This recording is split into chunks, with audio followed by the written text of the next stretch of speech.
Dudes, welcome to Splat from the Past, the only 80s themed horror and sci fi show where things could get totally radical. Now, I am just so honored for today's guest because I will be interviewing the last surviving member of Car 54, Where Are You? Officer Nicholson himself, Hank Garrett. The legendary Hank Garrett will be coming on today. The guy has had an incredible life. He has a book out called From Harlem Hoodlum to Hollywood Heavyweight. He has had an extraordinary life. He did pro wrestling, martial arts. Um, he was a stand-up comedian in the early days, early days of stand-up comedy. I guess in the Borscht Belt circuit. I'm going to ask him. Um, of course, Car 54, Where Are You? And he was also in Death Wish, Serpico. His most well-known role is the psychotic mailman in 3 Days of the Condor. Very menacing performance. And he was also in horror movies like The Sentinel, Exorcist 2, The Heretic, the Amityville Horror, and he did a voice for the G.I. Joe cartoon, and he was on Max Headroom. I mean, he's had an amazing career, and it's going to be great to have him today, and I can't wait. So, here is my interview with Hank Garrett.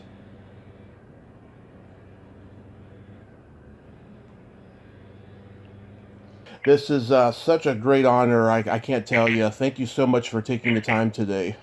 I'm honored, Tommy. Thank you so much. My pleasure. So, the book is called From Harlem Hoodlum to Hollywood Heavyweight. What made you want to write a book about your life after so many years? Wow.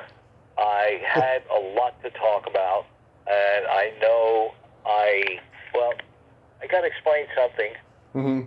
You know, having been a hoodlum all my young life, Yeah. I now go to where children are incarcerated, and I speak to them. I'm talking about children from the age of 11 to 17. And what I do is, first we show a clip of Car 54, Where Are You? They've never seen the show. Yeah. And they react and they laugh. And then my manager introduces me. I walk out and I tell them, Mm-hmm. I was where you are right now. I sat in those seats. I spent so much of my youth being in trouble. And I was fortunate God sent me an angel. And there are angels out there for you, but you have to be ready to listen with your ears and your heart. That's wonderful, Hank. Back. Yeah. That was my purpose. That is wonderful. How long did it take to write the book? A couple of years. I had just, had scrawled a couple of things, and then my manager, Deanna Marie Smith, Mm-hmm.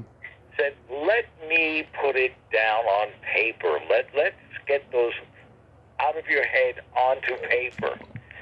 And she started putting it all together. All I did was talk about the different things, and she looked at me and said, now wait a minute. How could you have done this when you were doing that? And I said, believe it or not, I did both. I was going to high school when I was wrestling. I was wrestling semi-pro, and when I had to get my professional license, I was too young. I was 17, turning pro.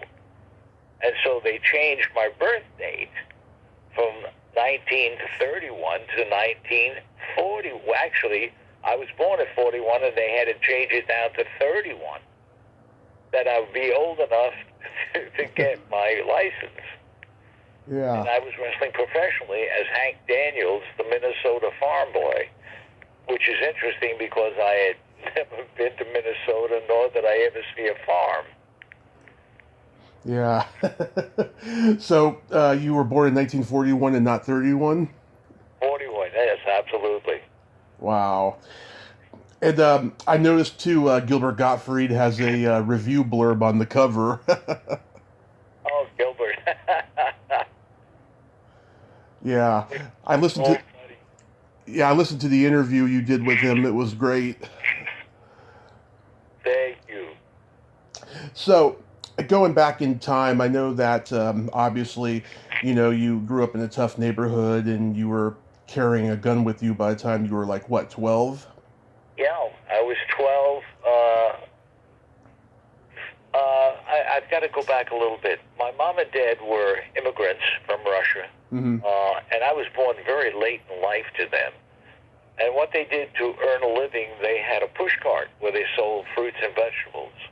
Mm-hmm. They put in 15, 16 hours a day. Now, I was born not on purpose, and they didn't know what to do with me. They couldn't handle me. There was nobody for them to leave me with. And they didn't want to leave me at home.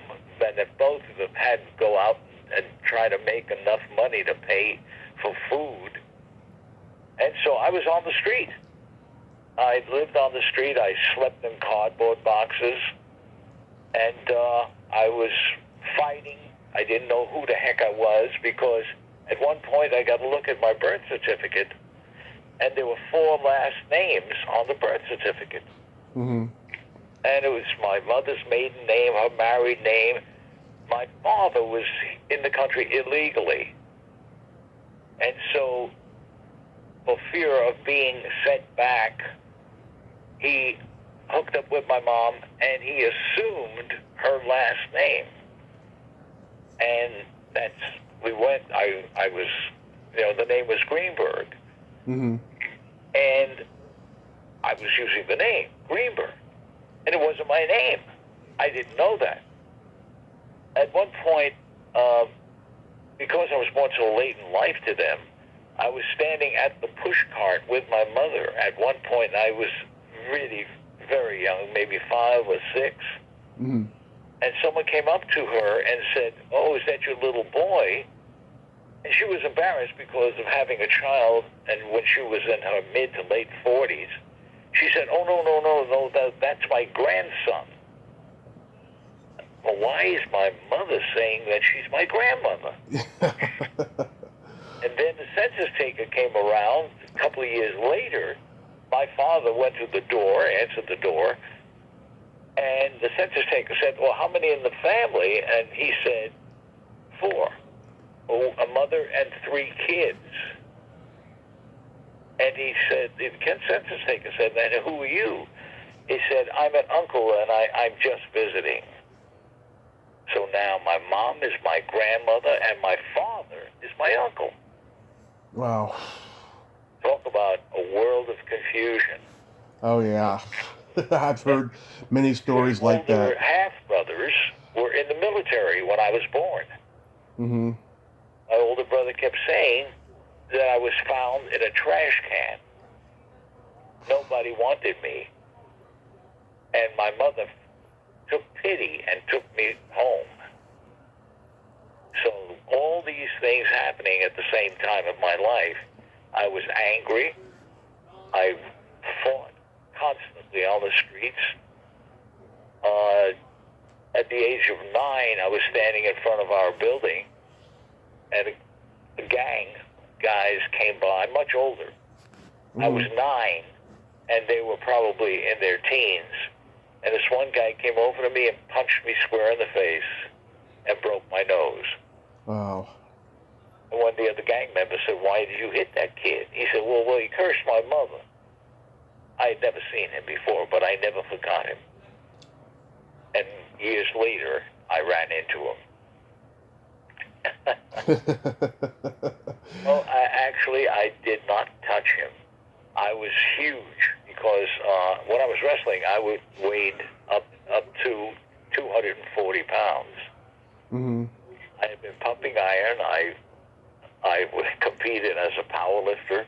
So I was really huge, and I ran into the guy, and I said, "I remember you, man." And he said, "Well, I don't know you." I said, "You remember the guy you punched in the face and broke his nose? It was a little boy." Mm-hmm. And I said, "I found you, and now I'm going to kill you." And he went, "Oh," and he fell to the ground crying and sobbing. Oh, don't kill me, please, please. And I just looked at him. I had my revenge. Yeah. As I walked away, I said, oh, yeah, please say hello to your mama. And I just sauntered away. Oh, that's awesome. Yeah, I wrestled 275 in high school.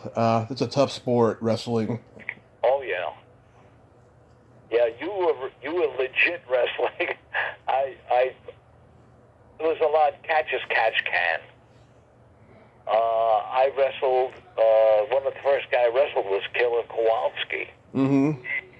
And he was 270 pounds, and he was 6'6" or 7. And, oh, what an experience. Because when I came to California for the first time, Mm-hmm. and I had to wrestle him, I met him. He picked me up at the airport.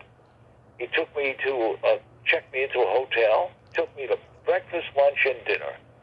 Now I've got to wrestle, and I'm there. God, what a nice guy. We get in the ring, and I reach out to shake his hand, and he slapped me across the face. And I went, whoa. Okay, you want to play the game? I'll play the game. And I looked at him, and he just went, I said, oh, I'm in deep trouble now. And the guy who was my mentor, Mm-hmm. a guy named Gene LaBelle, Judo Gene LaBelle, Yeah. 300 judo matches around the world and beat everybody everywhere in the world. He took on every champ and beat them. He was my mentor. Nice, nice. Yeah, so, wow.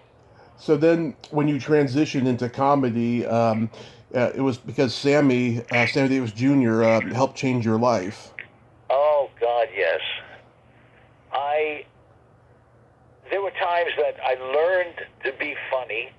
I heard jokes on a show on radio, a show called Can You Top This?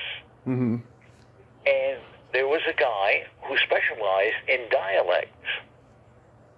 And so I started telling jokes.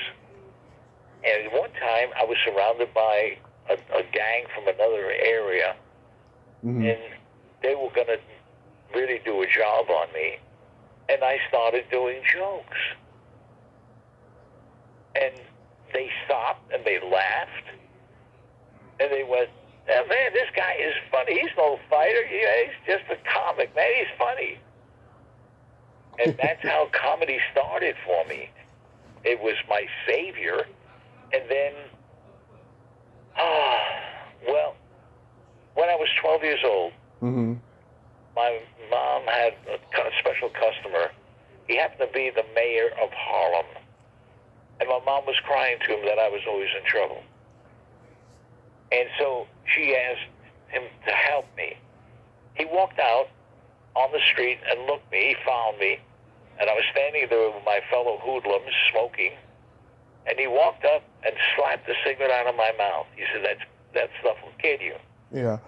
And I just looked at him and I said, who the hell are you to knock the cigarette out of my mouth? And I was going to throw a punch at him when he knocked the cigarette out of my mouth, and 2 mountains came toward me. They were his bodyguards. And so I stopped. And he said, listen, your mama wants me to take you out.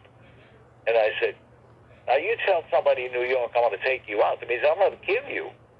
I said, my mom's putting a contract out on me?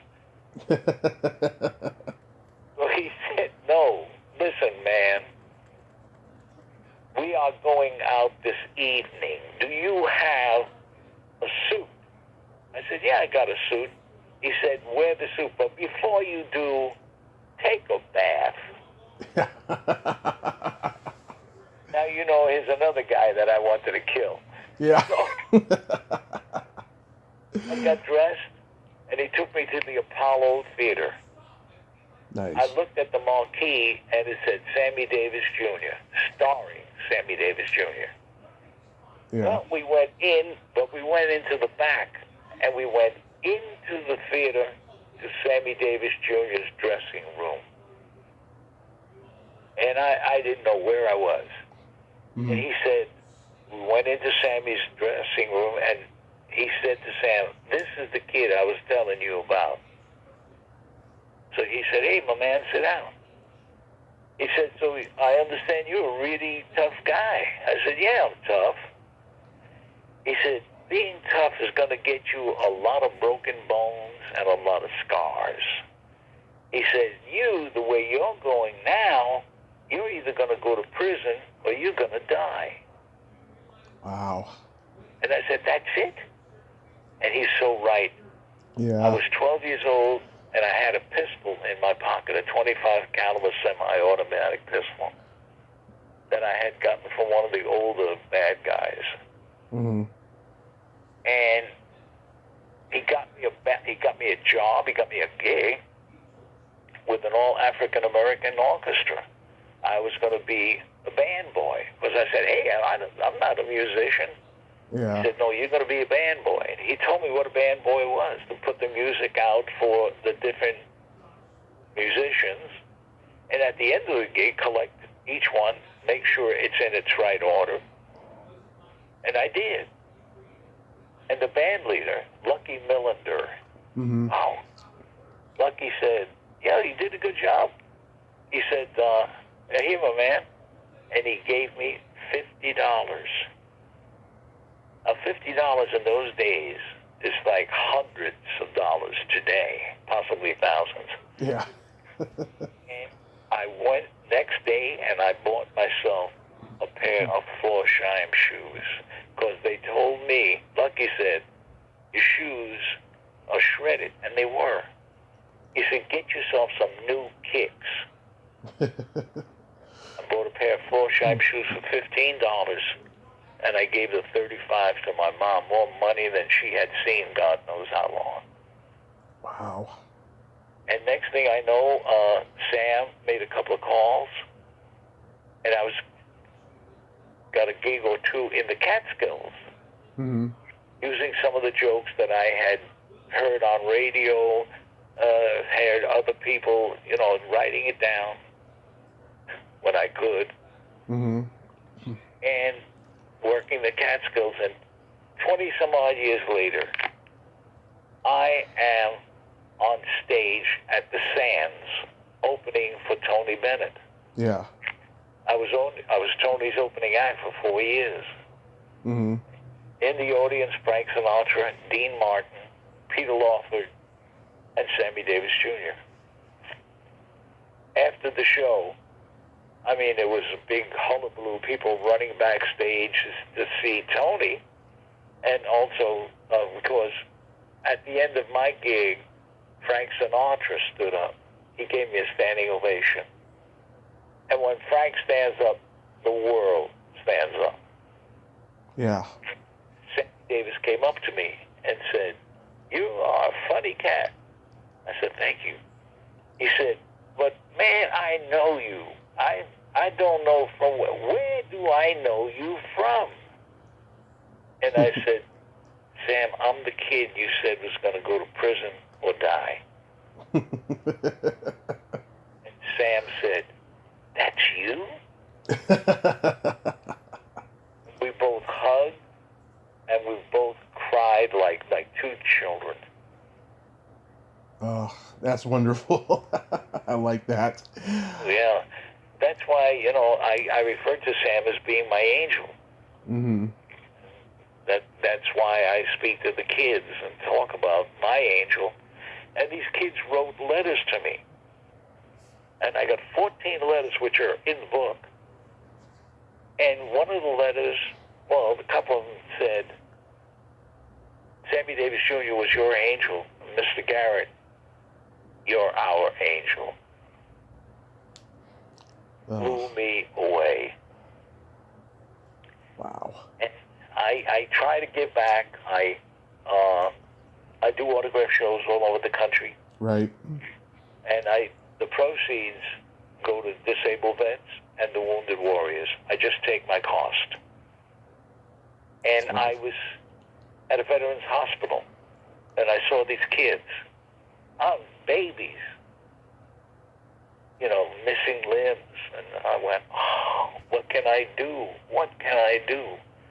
That's when I started raising funds for them, and Deanna Marie Smith, my manager, and we raised over $60,000 for the wounded vets, and I wound up going to Vietnam. Mm-hmm. I paid my own way, and I did frontline entertainment. A very dear friend of mine who was with the Marine Corps allowed me to train with the Marine Corps. I've always been physical. Mm-hmm.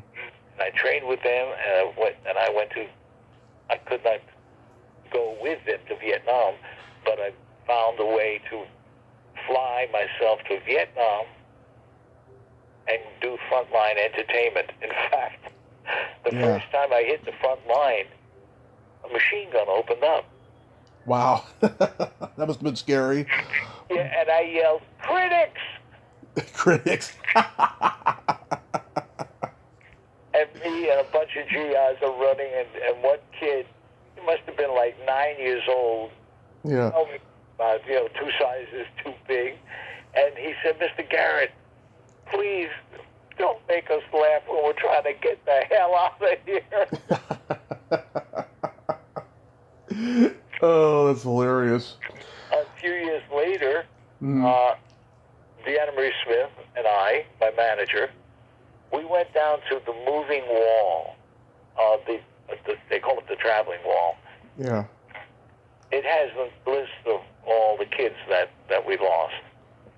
And I was standing there, and a guy came up to me and said, "I remember you from Vietnam."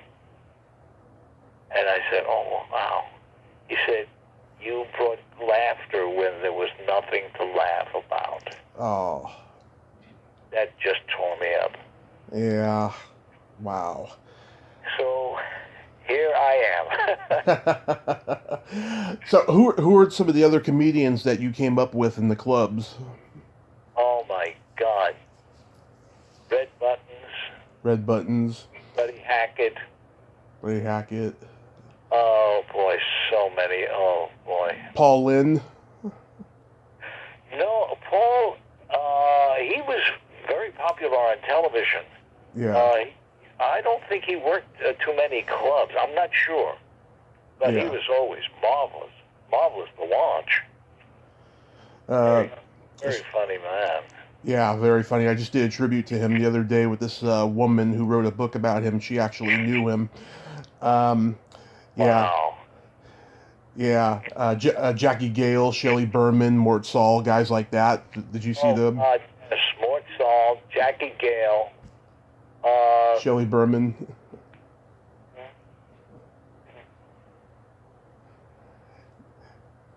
Yeah, I just thinking, oh boy, I'm trying to go back and remember all these incredible people, and being in the same plateau as they was mind blowing for me, and I wondered, oh, Phyllis Diller. Phyllis Diller, loved her. Oh my God. Yeah, Phyllis. In fact, I belong to a group called the Army's Army. Mm-hmm. And it's a bunch of guys that got together, the comics, writers, producers, directors. And one evening, we meet the second Tuesday of the month. Mm-hmm. Phyllis Diller showed up. And all of us, I mean, talk about a teacher and stupid students. We just stared at her. She was so funny. And we're trying to eat, and we were missing our mouths by just watching her and listening to her. She was incredible. Yeah, she was great. So I was like 4 or 5 years old watching Car 54, Where Are You, on Nick at Night back in the late 80s. I just loved that show because I was also watching The Munsters at the same time, you know? Oh, the Munsters happened because we couldn't go on. when we were coming back for our next season, Mm-hmm. because the show was a huge hit, the network wanted 50% of the show. Oh. And Nat Hiken said, "No, I'm not going to give you 50%." And they were, they said, "That's what we want, or else it's that you're out." Mm-hmm. So Nat said, "Well, I'll take the show elsewhere to another network." There was no airtime left. So that was the demise of Car 54, Where Are You? And Al Lewis, Mm-hmm. was my partner on Car 54, Yeah. and Fred Gwynn had the offer to do The Munsters, which was a huge success. Yeah. Yeah. My favorite story about Joey Ross is that he was married to like 7 different prostitutes, and whenever people would ask him, where'd you meet your wife, he would say, "I met her at work." Well, each time he met a prostitute, he brought them to the set and told Matt Hiken he wanted to pay them from the cash payroll. Yeah. Said, but yeah, they're my coaches. They said, "Your coaches?" Now, this is a true story, and Mm-hmm. the people who were the sponsors of Car 54 Yeah. came to visit us. Now, we shot the show in the Bronx. Yep. So they came in, they're from Procter & Gamble, and they come in, this is Hank Garrett, and this is, and then they went down to visit Joey. Now, the ladies with the little white gloves and the little hats, and their husbands, all vice presidents of Procter & Gamble, and I hear this scream, and they're running. They had visited Joey, and Joey was with one of his coaches. Yeah. And they were busy tending to business, not the business of Car 54. Well, we never heard the end of it. And Joey knew that they were coming. He was incredible. Yeah. Did they ask you to do the movie in the 90s? It was terrible. Oh, Joey. We had gotten our uniforms, all tailor-made uniforms, Mm-hmm. all made to order. So there was a little cafeteria in the studio, and it was run by one of the crew's wife. So, and it was the honor system. You walked up, you had your food, and you say to them, "Oh, I had the chicken noodle soup and a bagel." And they say, "Okay, that's $2. So each one would do that. You'd say, "I had this or had that." Joey, as he approached the cashier, didn't have to say a word. She looked and she said, "I see you had the tuna salad, and I see you had the chicken noodle soup." This was all on his uniform. He had more spots on his uniform. So that hiking, next day, they had to take his clothes and wash it, sponge it, whatever they had to do to get all those stains out. Mm-hmm. That hiking saw him getting ready to have lunch. That grabbed a bed sheet and covered him. Oh my God. Shenanigans. Yeah. How was working with Pacino on Serpico? He was wonderful. In fact, he asked me, he said, where do you work out? So I told him the gym I train in. So he said, "I'd love to come down." He said, "Would you help me?" And I said, "Sure, I'll work you out, Al." Well, he came to the gym, and there were guys They were behemoths. I mean, these were monsters in size. Al's a little guy. He stood in the doorway. Yeah. And I said, come on in, Al. He said, why is everybody sweating? Because we're working out. He said, I'll see you at the set tomorrow, Hank. And he left. He would not come into the gym proper. He just stood, never went past the door. Was he in character all the time? Yeah, that was it. One time, but he was amazing to watch on set. He reacted to everything I did. I mean, the scene I had with him where I'm beating up this one guy. Mm-hmm. And he said, how do you hit him and not touch him? And I said, oh, the martial arts training. I am a grandmaster in martial arts. Yeah. And I started training when I was 11 years old. So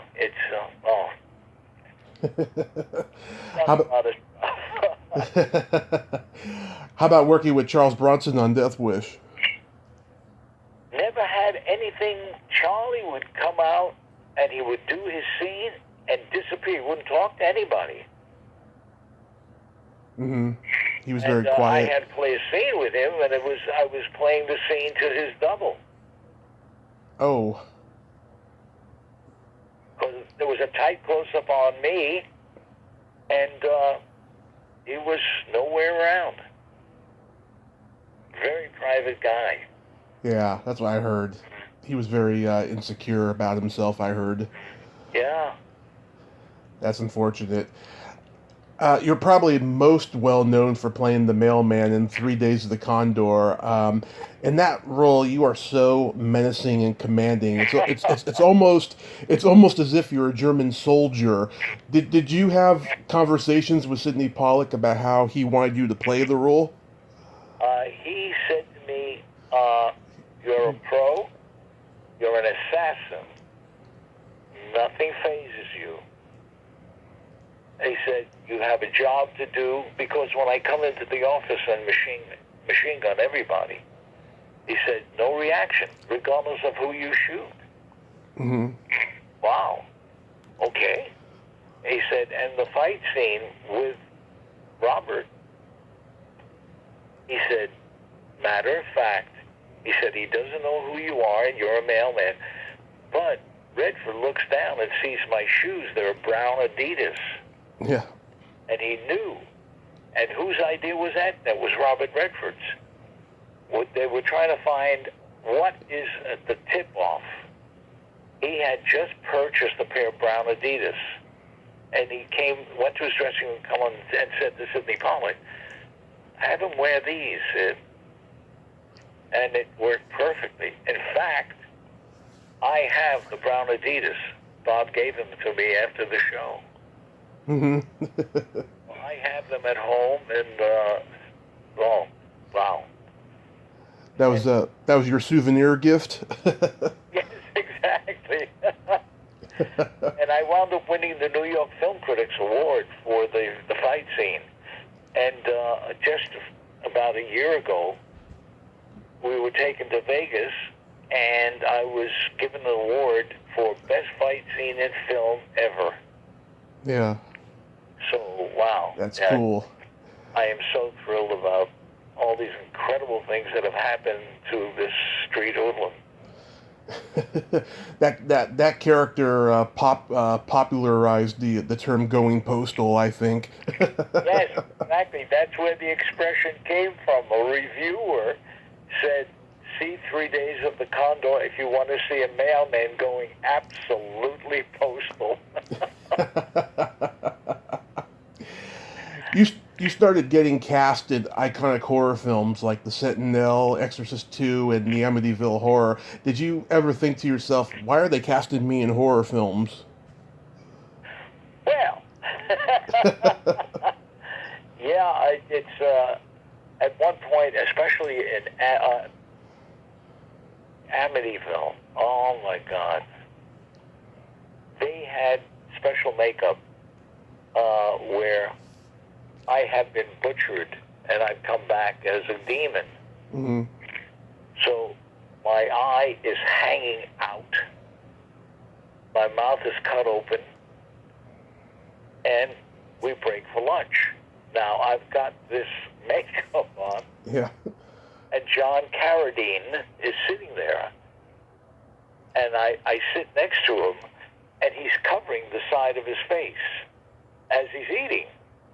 And I'm telling jokes, he's just laughing. He said, "You're very funny, young man." I said, "Why are you not looking at me?" He said, "Have you looked in the mirror?" He said, "You're doing everything to destroy my appetite." Oh, well, that's awesome. Yeah, John Carradine. Oh my God. Yeah, got to meet his son.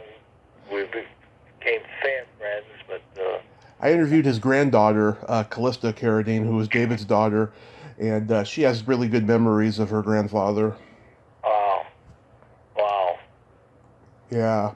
I'm supposed to be interviewing the guy who wrote the Sentinel, Jeffrey Convitz, in a few weeks. Oh. Yeah. Wow.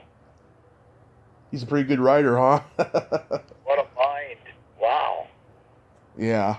I'm looking forward to that because I interviewed his wife. No, it wasn't Amityville that happened. That was the Sentinel. Right. Because Carradine was the Sentinel sitting in that window. Right. Wow. Right. You had a role as a police detective in a movie I love that most people don't know called The Boys Next Door. Oh my God. Yeah. Charlie Sheen. Charlie Sheen, Max Caulfield, and you got to work with Christopher McDonald. Yes. Yeah, how was that experience? I ran into Charlie one day, Mm-hmm. and we said hello and we're talking. He remembers every line of dialogue from that movie. So do I. Do you? Yeah. I sometimes forget my name. My favorite line in that movie I can't even say because it's politically incorrect by today's standards, but I do know like every line in that movie. Yeah, it's a very underrated movie, I think. Wow. Yeah. That's amazing. Thank you. Absolutely. Absolutely. Yeah, I think you and Christopher McDonald had good chemistry in that. Oh, boy. Wow. Brings back memories. Do people still recognize you from the voice of Dial Tone on G.I. Joe? No, they don't. Well, no, I'm sorry. Yes, they do. In fact, I went to a G.I. Joe convention in Atlanta, Mm-hmm. and oh my God! At one point, I also did a show in Florida, and I'm standing there. I had a seat, and there was a long line of people for each one of us, and a guy came up to me, and he had tears in his eyes, and said, "To think I've lived long enough to meet Dial Tone in person." Mm-hmm. Yeah. Okay. What do I say? I'm sure. Yeah, I mean, I'm sure when you do those signing shows, I mean, you get a lot of comic book fans and stuff, recognizing you from that. I'm sorry, I missed hear that. I was saying, yeah, I'm sure when you do those signing shows, I'm sure a lot of the comic book fans come to you because they're fans of G.I. Joe. Oh yes, absolutely. And it is so interesting. They're preparing to do another show, another G.I. Joe, but because of what's happening with the disease, we're going to be doing it on Zoom. So a group has been formed, Mm-hmm. and what they're doing is you contact this group and you tell them which picture they want. They send the payment for it, the group contacts me by mail. I sign the pictures, Right. send it back to them. So that's how they're working it now. Nice. My earliest memory of you was when you were on Max Headroom. Oh, Max Headroom. Wow, thank you. Yeah, was that shot in England, right? Wow. The show was really successful, Yeah. but the guy who at the network hated the show. He didn't understand it, Mm-hmm. and he canceled us with 100,000 pieces of fan mail. Ah. We were sitting there shooting, and they said, someone yelled, "Oh, guys, it's a wrap." And we said, "Wait a minute, we got another 2.5 pages to shoot." Mm-hmm. He said, "It's not a wrap for the day; it's a wrap for the show." We're finished, and we just stood there. I had another 6 or 7 scripts in my lap that day. Yeah. Went to the barber. I had just met with the producer. He gave me the scripts for the next season. And I'm getting my hair cut. And the barber said, "Oh, God, Mr. Garrett, I'm so sorry to hear about your show." And I said, "What are you talking about?" He said, "I had a vice president. He was just here before you, and I was cutting his hair. And he said that we're canceling the show." I said, "Well, look how wrong he was. I've got all these scripts in my lap." When I got home, he wasn't wrong. I got a telegram saying that they were so sorry, but the show has been canceled. Oh my God! Don't you just hate it when people assume that you heard the news? Oh, God. They thought I was nuts, saying, no, we're not. Look at the scripts. We have to do the script. No, we don't. So, Hank, do you have any upcoming projects that you'd like to mention? Right now, it's the book. The book is being released now, as we speak. And so I'm fortunate to do your show as well as some others. Yes. And that's it right now. But there's been talk of the book being turned into a movie. Nice. Netflix, HBO, one of those deals. I have no idea. My publicist, who you know. Yep. And he's very, very excited about it. And he's incredible. Yeah, Harlan. Harlan, yes. Great guy. He got me Marion Ross earlier in the year, and I was just so grateful for that. And she called me back about 2 hours later and told me what a gentleman I was, and that she had a great time talking to me. I'm forever indebted to Harlan for that. Oh, he's an amazing guy, and he's a sweetheart. Yes, he really is. And right now we're putting together a one-man show. Nice. But we're not. We're going to have to hold off until they get a grip on this virus. Mm-hmm. Yeah. A lot of shows have been canceled. As a stand-up comic, I had a couple of gigs coming up, all canceled. Ugh. Yeah, So we're kind of hoping that the book takes off. Yeah, you mentioned before about the virtual conventions. Yeah, it seems like a lot of people are doing those. I mean, some conventions have opened up, and they're coming under fire for them. A lot of them I've noticed, because they don't know how safe it is to go out there. Yes. In fact, I'm getting ready. In 15 minutes, I'm doing a Zoom interview. Well, I want to thank you so much, Hank, for coming on today. And the book, once again, is called From Harlem Hoodlum to Hollywood Heavyweight. It's available on Amazon and your website? Yes, available. And Amazon, they have to look under books, or else it'll take you in another direction. Nice. And if you ever get booked for the Hollywood show again, after all this craziness and stuff, I'll come and meet you. I don't know if there's going to be a Hollywood show. I know, but I'm just saying if it does happen. Terrific. Thank you so much. Yes. Well, Hank, you stay safe, and You too. happy holidays. And I thank DM for keeping me in the loop to make this happen. I really appreciate it. Thank you, and stay well, and God bless. Thank you, sir. Have a great day. You too. Stay well. Bye-bye. Bye-bye. Well, there you have it. Hank Garrett. Ain't he a great man? Oh, he really is. I mean, he's the real deal. Check out his book, and you won't regret it. Because listen to those stories. They are just wonderful. Well, that's all the time we have this week on Splat from the Past.